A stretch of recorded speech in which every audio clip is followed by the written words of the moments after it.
brokers and youth leaders and my friends. It's a privilege for me to be standing here today and talking on this important topic which is very close to my heart. I think I am the odd one out today. I am the only non-political person among the speakers and also the only one who will be speaking in English. Anyway, we'll go to the important task which has been given to me by our advisor. So, skill development and entrepreneurship toward a developed Nagaland by 2047. So, like our Honorable MLA said, we have to think about Viksit Vokha also. Unless Vokha is developed, Viksit, Nagaland will not be developed. Nagaland cannot leave Vokha behind and be developed. In the same time, India also needs Nagaland to be developed. India cannot leave behind Nagaland. So it's all give and take. But it depends on us as stakeholders, how energetic we are and how progressive we are, so that we can all work together to become a developed district, a developed state by 2047. Now, like our MLA said, it will be 100 years. 2047 will be 100 years of India's independence. And it is a very it's a very ambitious task which India has taken, because India wants to reach 30 trillion US dollars economy by 2047. Already USA is 30 trillion US dollars. So we have to reach America by 2047. At the same time, our GDP has to grow. Now we are the fastest growing economy in the world with the GDP of about 6 to 7. We are the fastest. But to be a Viksit India, our GDP has to be 9, about 9. So it is quite a big task, but it is good that India has taken a target, because unless we take a target, we don't know where we will land. So the government of India has given us a target and we have to follow. At the same time, we have to study ourselves. So, yeah. So, skill development. So, I divided my presentation into two sections. One is skill development, other is entrepreneurship. And when it comes to skill development, I would like to look at the future also. What jobs will be available in the future? In 10 years from now, 15 years from now, what kind of jobs will be there available? And what skills are needed to get those jobs? What are the jobs available in the future and what are the skills required for us to get those jobs? So this is a picture I took from the World Economic Forum study. So they have this future of work study conducted every year by the World Economic Forum, and this was quite interesting. So now the percentage of work done by machines and technology is 22%. So 22% of the work is done by machine as well as technology, and human being is doing 47%. By 2030, 34% of the work will be done by machines, AI and technology. Humans will do just 33% of the work. And by 2047, what do you think? What is the percentage of work human being will do? I think robots will be doing most of the work, and we will just be sitting in a computer or our mobile phone. So we have to think, are we ready for this technological change? And since technology is going to be used so much, are we going to find jobs? Will we be skilled enough to get those jobs which are technologically oriented? So basically what I'm trying to say is, we have to be focused on technology. So like I said, the top 10 fastest growing skills by 2030. What are the skills required? So it is AI. AI is number one. This will be the number one skill which will be required. And then technological literacy, that's number 3. And cyber security, everything will be internet based. So cyber security will be very important. So these are the top 3 skills which will be required by 2030. Everything is going to be technology wise. So our young people also have to be equipped with technology. It is good that we are doing humanities, we are studying BA and all that. Of course, it should be there. Humanities should be there, but if we want to get good jobs, high paying jobs, then we have to learn technology, AI. AI is number one. So there are many sectors. If I talk about all these sectors, it will take a lot of time. So there is construction sector, there are a lot of jobs in construction, hospitality sector where Nagas are doing very well in hospitality and tourism. There is beauty and wellness sector. There's so many sectors are there. So, and all these sectors have jobs, and we have to be skilled to get those jobs. That everyone of us knows. But I have for this presentation, I have selected 2 sectors for which I want to discuss. So, one is the education sector. So we all know that the National Education Policy 2020 is being rolled out by the government of India. So now because of this policy, there will be thousands of jobs available, provided we are skilled to get these jobs. Like early childhood educators. So from 3 to 8 years of age, this is the foundational stage. So to get a government job, as an early childhood educator, we need a diploma in early education and child care. We need a diploma to get a government job. But in private schools and all, you will need even a Montessori training will be. So there will be thousands of jobs as early childhood educators. But we have to be skilled. We need the qualification to get these jobs.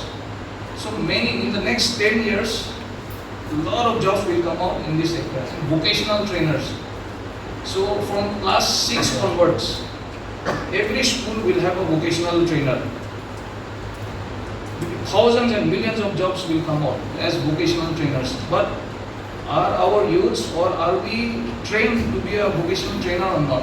So there will be vocational trainer in carpentry, coding, AI, agriculture, electronics. There is so many sectors where vocational training will be held. But are we ready? So these are the 2. There are many other jobs which will be created by the National Education Policy, but maximum jobs will be created in these 2 sectors, in these 2 areas. So one is the education. Then the next one which I want to discuss is the green energy sector. So now the world is talking about environment, about carbon emission, about environment, the climate change. So the entire world is going towards green, like renewable energy. So India's target is to generate 500 gigawatts by 2030 through renewable energy, through solar energy, through hydroelectric, and through wind. But the maximum jobs will be in solar energy. So there will be a lot of jobs as for solar panel installation technicians, engineers, maintenance workers. Thousands of jobs will come out in the renewable energy sector.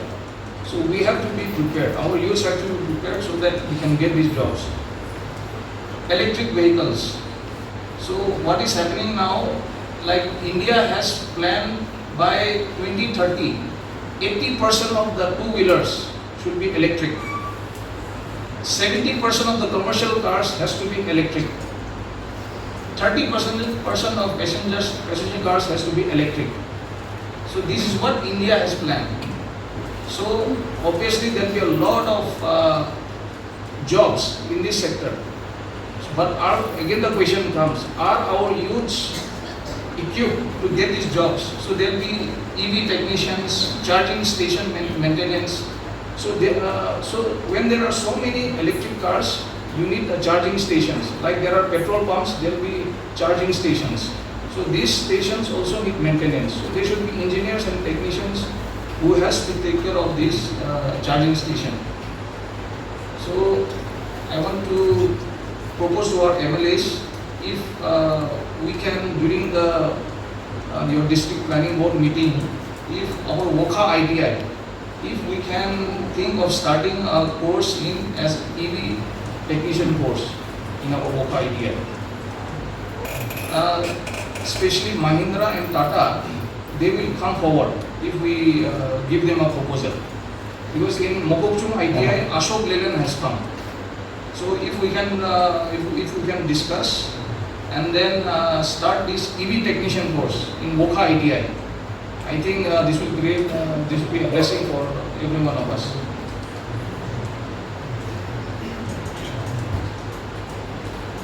So advice for the young people: study and find out high demand jobs of the future. So like I pointed out some jobs, do your own study and find high demand jobs. What are the jobs? It will help us a lot, because we are talking about developed WOKA, developed Nagaland. We also should see how the developed countries work.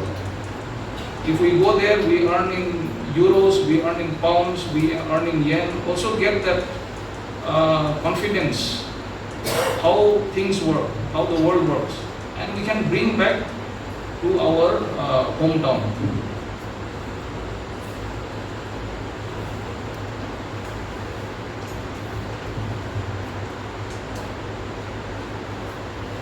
So some of the initiatives taken by the government in skill development.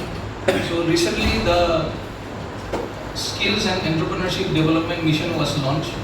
So my organization Pinnacle Skills was also one of the signatories in the MOU. So this is a very interesting mission which the government has launched. So it will have a targeted approach. So in the next 5 years, about 5 to 10,000 youths are being planned to be trained. Also in entrepreneurship, they are planning a lot of things. And there are training programs under DDU-GKY, Rural Development Department, where people can get trained in hospitality, beauty and wellness, construction. So these are the training programs, these are the initiatives which the Nagaland government is currently implementing. So the second part of my program is entrepreneurship. If you have any questions in skill development, you can let me know after in the discussion hour. So entrepreneurship, as we know, if you want to become a big city, develop Nagaland, entrepreneurship cannot be left behind. So the micro, small and medium enterprises will generate employment and boost the economy. And we also pay GST to the government, which the government utilizes for their expenditure. So entrepreneurship and entrepreneurs, this is the backbone of the economy, you can say.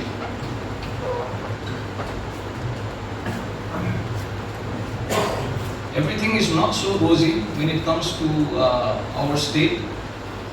So the ease of doing business, this is a national-wide ranking, which is done by the Ministry of Commerce. So consistently, Nagaland has been in the top, at the bottom. So we are in 1919, we were in 29th position, last position. Again in 2021, we are in last position. So government also has to pull up their socks when it comes to making it easy for entrepreneurs to do business. So when we look at Andhra Pradesh and Telangana, for example, say Telangana, if an entrepreneur wants to start a business, they have to go online. Within 15 days, they will get all the clearances from 20 departments. There can be Department of Power, Water Supply, Municipal. Within 15 days, everything is clear. And if the if the website does not respond within 15 days, it is considered that you have got the license to start. And they have a data bank of land. The government of Telangana, they have a land data. So if I don't have a land and I want to set up a small factory, we can go to the land data bank and we can ask for land in the industrial park or even a empty land. So that is why they are there in number one, Andhra Pradesh and Telangana. So of course we cannot expect so much out here because we have a lot of local problems in Nagaland. But we can also learn from developed states like the Telangana. So some of the issues hampering entrepreneurship in Nagaland: infrastructure issue, and especially electricity. Without power, without electricity, what can we do? And I'm from Dimapur. In a place like Dimapur, we need air condition 24/7, and there is no power, load shedding. We have to use a generator. So it's very disappointing, but this is something we have to live with. Of course, now solar has come, but it's not so cheap. Then low financial literacy of entrepreneurs. So now this is our fault. We don't know how to make a business plan. We don't know how to file ITR. We don't know how to do banking. We don't keep proper bank account. We don't transact in our bank. So this low financial literacy of entrepreneurs, this is one major thing which is a negative thing. And difficulty to access funding. It is so difficult to get a loan in Nagaland. You go to a bank and they will say this and that, they need pata, they need this. It's so difficult. In fact, 13 years back when I was in Mumbai, it was more easy as an outsider to get a loan. But here, but again, it is our fault. Because of our lack in financial literacy, we are not getting loan. So if we see, we should develop a relationship with the bank. We have to know the manager, we have to transact, we have to, then we can ask for a loan. But one day you just go to the bank and say, give me a loan, it won't happen. And here again I want to request our honorable MLAs, if during the next district planning board meeting, if we can find out how many financial literacy camps have been conducted in Wokha. Because under the RBI, they have to conduct financial literacy camps. And NABARD has a fund called the Financial Inclusion Fund. So that can be used by the banks. But when I spoke to NABARD, they said banks are not coming and using, and they have a lot of leftover funds in NABARD. So if you can call the banks, all the managers, and find out how many financial literacy camps have been done in Wokha, and what is their plan, and how they are going to conduct. Because as you know, all the subsidy, almost every subsidy, comes through banks.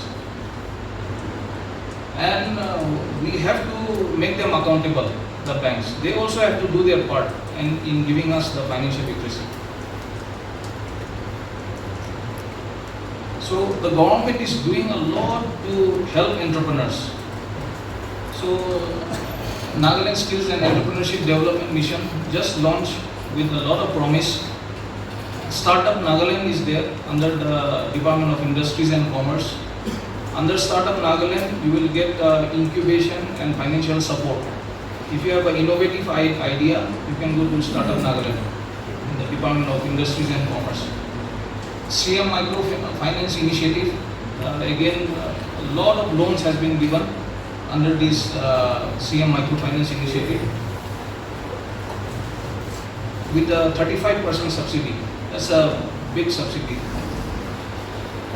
Then the CSK centers. So every district has a CSK center where you can make your DPR, your business plan and all this for free.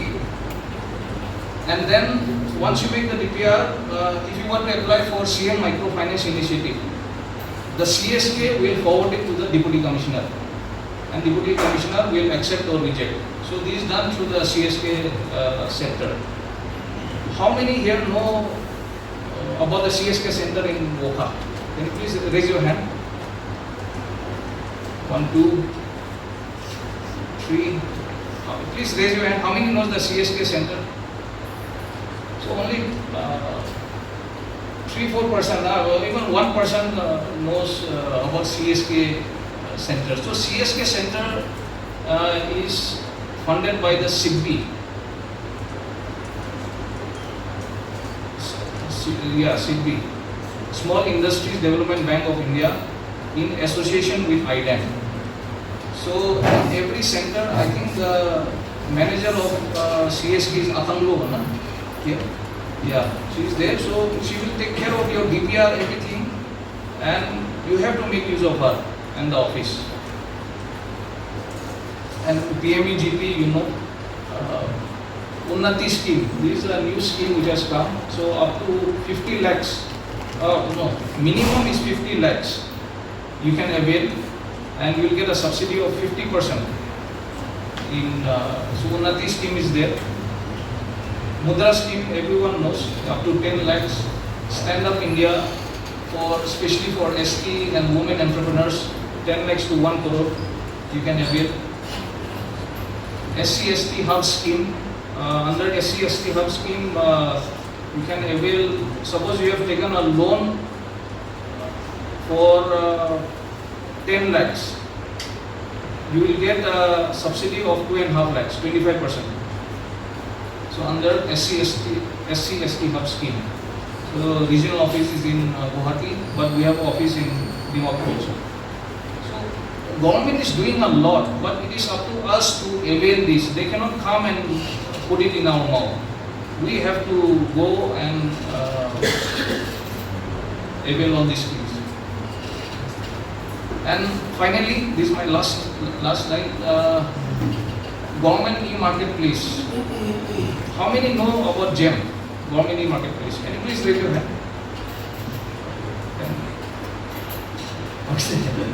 Obviously, our advisor will know.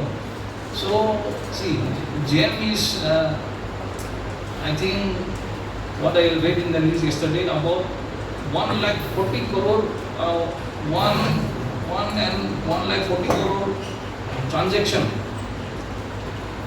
More than 1 lakh crore transaction is being happening through GEM. And how much is happening through Nagaland, that I want to find out. Because we are not utilizing GEM. See, suppose we have a lot of bamboo. We can make bamboo furniture.